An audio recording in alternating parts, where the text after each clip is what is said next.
नमस्कार। आज मैं लेकर आया हूँ आप लोगों के लिए पहेलियाँ। कक्षा 8वीं का 15 पाठ और 15वें पाठ में पहेलियाँ। पहेली जो है वो प्राचीन समय से ही भारतीय साहित्य की एक विधा रही है, जिसे हम देखते हैं। पहेलियाँ मनोरंजन की प्राचीन विधा है। ये प्रायः विश्व की सारी भाषाओं में उपलब्ध है। संस्कृत के कवियों ने इस परंपरा को अत्यंत समृद्ध किया है।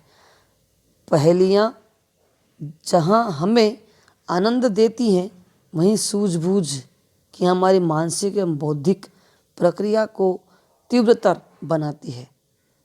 अर्थात जब हम किसी से पहेली पूछते हैं तो उसकी मानसिक कसरत होती है, वह सोचने विचारने लगता है और उसके मस्तिष्क की कसरत होती है ना। मनोरंजन का साधन था, ये ध्यान रखें। इस पाठ में संस्कृत पहेली का पहेली बूझने की परंपरा के कुछ रोचक उदाहरण प्रस्तुत किए हैं।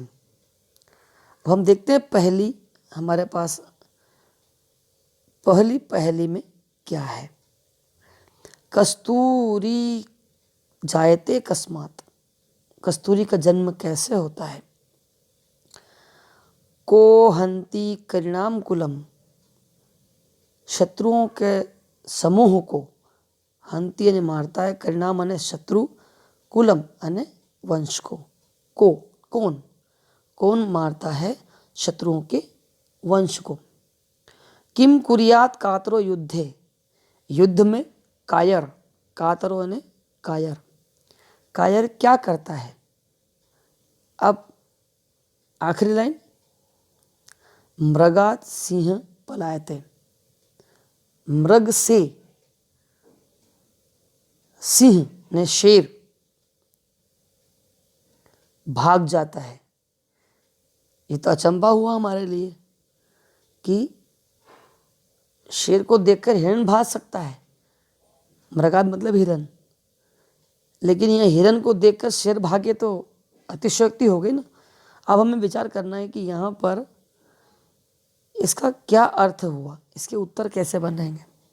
इसका उत्तर है, पहली लाइन का उत्तर हो गया मृगात, दूसरी लाइन का उत्तर हो गया सिंह और तीसरी लाइन का उत्तर हो गया भागना, पलायतः। पहली बात एक्सप्लेन करता हूं मैं आपको। कस्तूरी जायते कस्मात मृगात, कस्तूरी कैसे बनती है, कहाँ से बनती है, हिरण से बनती है। को हंती करिणाम कुलम, अब यहाँ करिणाम दो अर्थ लगाया है कि हाथियों के समूह को,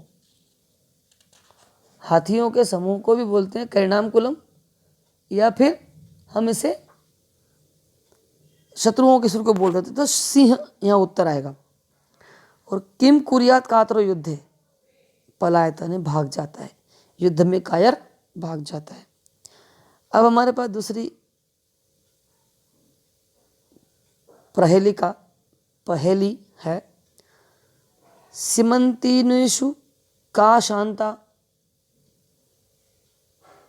राजा को अभूत गुणोत्तम, विद्विभी का सदा वंद्या, अत्रेयोक्तम न बुध्यते। पहली बात कि नारियों में कौन शांत है, यानी कि कौन शांत है जिसका व्यवहार, जिसकी प्रकृति शांत स्वभाव की है, जिसका स्वभाव हम बोल सकते हैं। स्वभाव जो है वह कैसा है, शांत स्वभाव या उत्तेजित स्वभाव है। शांत स्वभाव नारियों में कौन है। राजाओं में सर्वोत्तम राजा कौन है,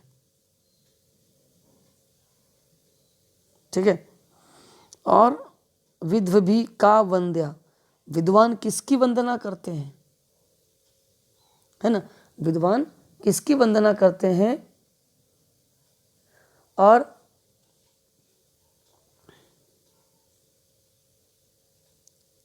अत्रेयोक्तम न बुद्धते, जो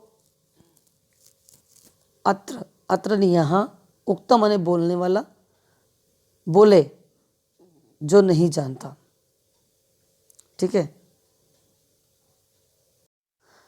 देखिए इस पहेली में हमें उत्तर निकालने के लिए पहले हमने इसका अनुवाद लिख लेना है। जो अनुवाद बताया मैंने आपको कि नारियों में कौन शांत कही जाती है, राजाओं में कौन सर्वोत्तम है, विद्वान लोग किसकी वंदना करते हैं, और यहाँ जो जानता है वो, जो नहीं जानता वो बुद्धू है, या ऐसा बोल सकते हैं कि वो जानकार नहीं है, या जो जाने वो बोले, ऐसा भी बोल सकते हैं। तो यहाँ पर क्या होगा, सी और ता। नारियों में शांत कौन है, सीता। राजाओं में गुणवान कौन है, राम। विद्वानों में विद्या पूजी जाती है। ठीक है, तो यहाँ पर क्या हो जाएगा, उत्तर यहाँ आ जाएगा सीता। पहली लाइन का उत्तर हो जाएगा सीता, दूसरी का हो जाएगा राम, और तीसरी का हो जाएगा विद्या। ठीक है, अब हमारे पास तीसरी पहेली है।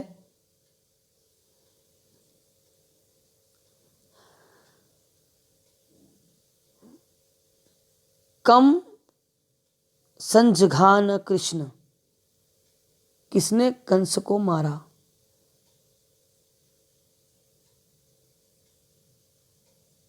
ठीक है, अब यहाँ पर पूरा अगर ये शब्द देखते हैं तो कंस, यहाँ पर कम माने किसने, कृष्ण को मारा, का ने कौन, शीतल वाहिनी गंगा, शीतल वाहिनी गंगा कौन है, शीतल वाहिनी गंगा ने शीतल जल वाली गंगा।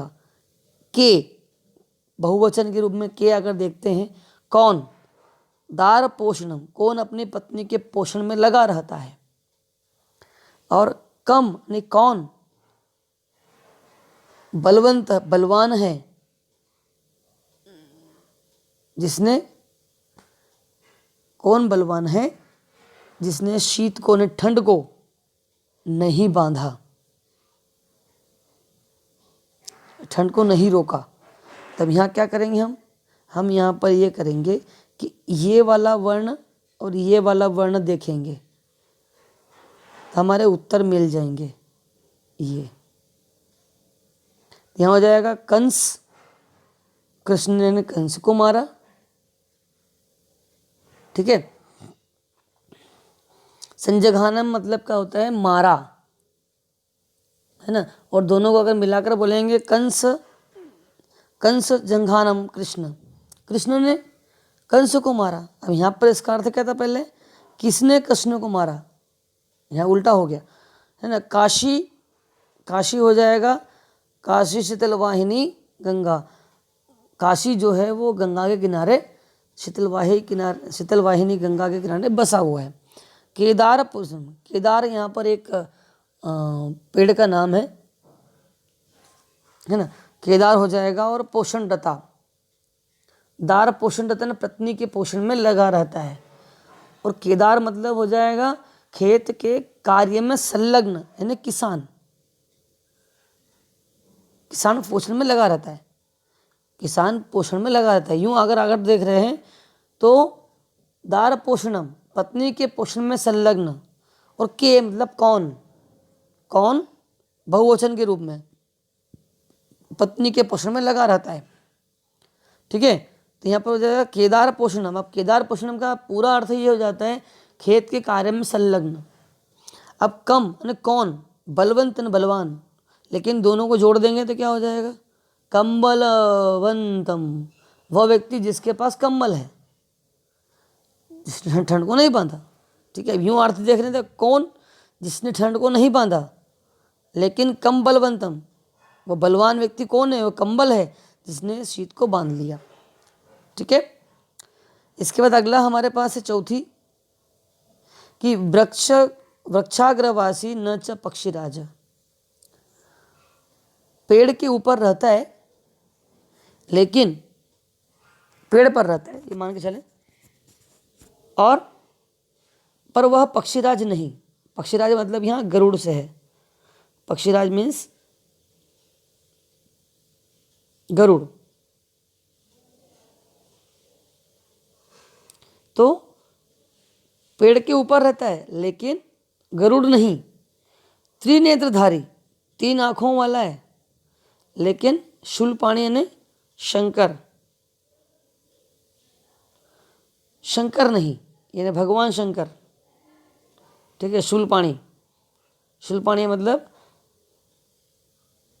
यस्य शूलम पाणो इससे सह, ऐसा है।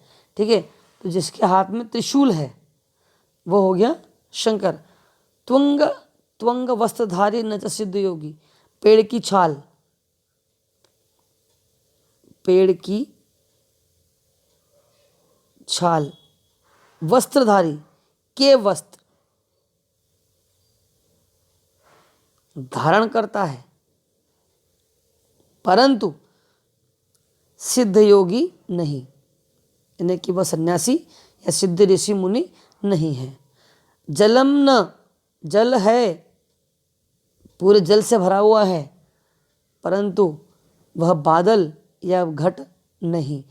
विभ्रन्नम, जल से भरा हुआ है लेकिन वह बादल या, और यहाँ आगे आ जाएगा, और वह जल से भरा है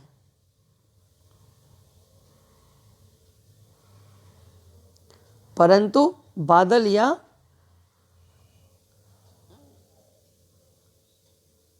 घटो, घट मतलब घड़ा, न मेघ, है ना, घड़ा या मेघ नहीं।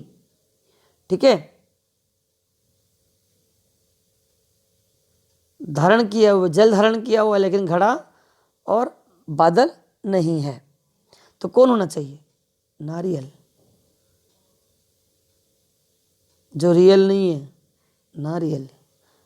ठीक है, तो ये नारियल जो है पेड़ के ऊपर रहता है ना।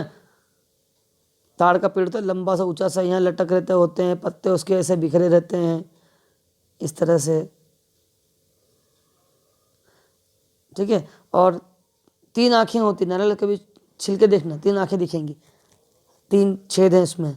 और त्वंग वस्त्र ने ऊपर जो छाल है वो पेड़ की छाल जैसे होता है लेकिन वो सिद्ध योगी नहीं है। अंदर जल होता है लेकिन वह घड़ा या बादल नहीं होता। इस प्रकार हमारे पास एक और है जो हम उसका अनुवाद करते हैं। भोजनांते, भोजन के अंत में, किम पियम, क्या पीना चाहिए। जयंत कस्य वे सुतः, जयंत किसका पुत्र है। कथम विष्णु पदम प्रोक्तम, विष्णु के पद को कैसे प्राप्त किया जाता है। विष्णु के पद को कैसे प्राप्त किया जाता है। तक्रम शक्रस्य दुर्लभम, शक्र का मतलब होता है यहाँ पर इंद्र का, है ना। तो इंद्र, छाछ इंद्र के लिए, ये इंद्र के लिए दुर्लभ है। तक्र मतलब छाछ, है ना। इंद्र, शक्र इंद्र के लिए दुर्लभ है। हम यहाँ के लिए अर्थ लगाएंगे इसका, वैसे यहाँ पर के लिए अर्थ नहीं लगता है। स्य मतलब का होता है, छाछ, है ना, इंद्र के लिए दुर्लभ है। तो यहाँ पर आखिरी जो लाइन है उसमें उत्तर है। भोजनांते किम पेयम तक्रम, जयंत के कस्य वसुतम शक्रस्य, और कथम विष्णु पदम प्रोक्तम दुर्लभम, विष्णु के पद को प्राप्त करना दुर्लभ है। हमने आज यहाँ पर अनुवाद देखा। धन्यवाद।